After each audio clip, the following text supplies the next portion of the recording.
Conviction ou culpabilité.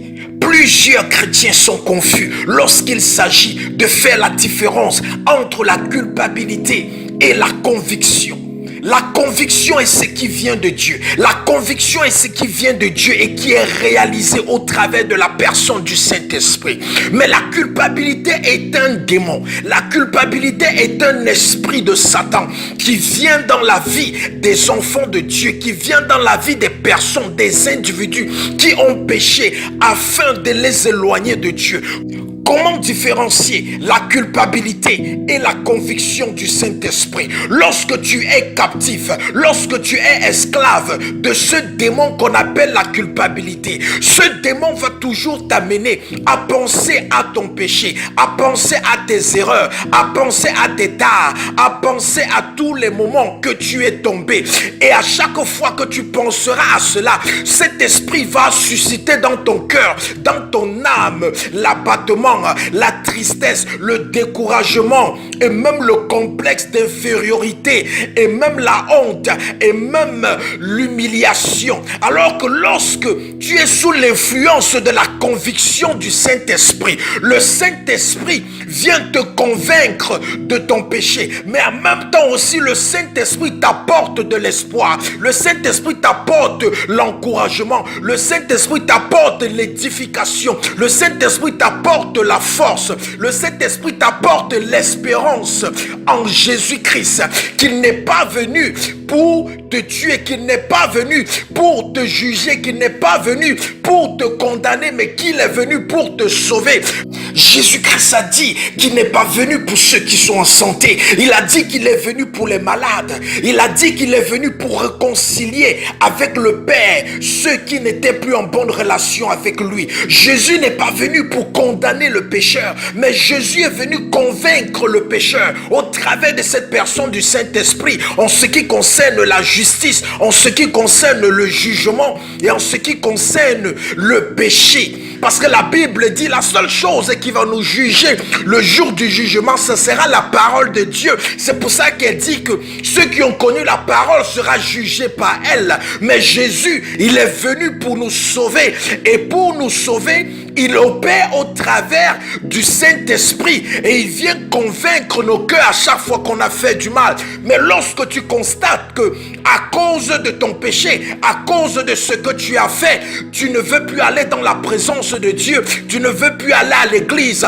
tu ne veux plus faire l'œuvre de Dieu, tu ne veux plus méditer la parole de Dieu, tu as même honte de venir dans la présence de Dieu. Tu dois savoir que tu es victime du démon de la culpabilité. Ça, ce n'est pas la conviction du Saint-Esprit, parce que lorsque le Saint-Esprit vient te convaincre d'un péché, le Saint-Esprit va t'amener vers Dieu, le Saint-Esprit va t'amener vers l'église, le Saint-Esprit va t'amener vers la présence de Dieu, le Saint-Esprit va t'éloigner de la tristesse, il va t'éloigner du désespoir, il va t'éloigner de l'abandon, il va t'éloigner de la peur, il va t'éloigner de la crainte afin de t'amener sur cette plateforme de l'amour de Jésus-Christ de Nazareth.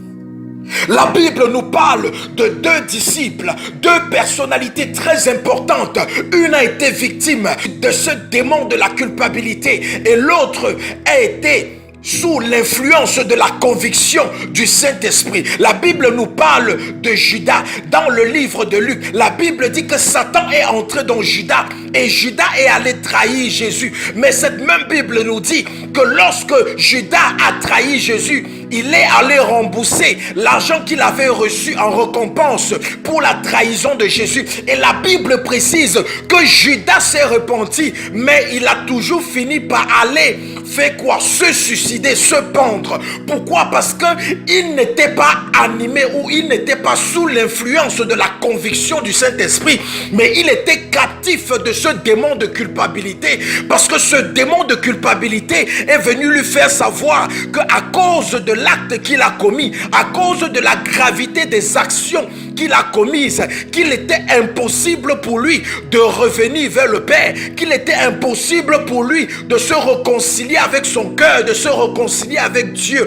Et c'est la raison pour laquelle il a préféré se suicider. Mais lorsque nous voyons l'exemple de Pierre, lorsque Pierre a régné Jésus 3 fois, il n'est pas allé se suicider, il est allé se repentir. Pourquoi? Parce qu'il était sous l'influence de la conviction du Saint-Esprit. Et c'est cette conviction du Saint-Esprit qui l'a ramené vers Dieu, qui l'a ramené vers Jésus, qui l'a ramené sur le chemin de la vie.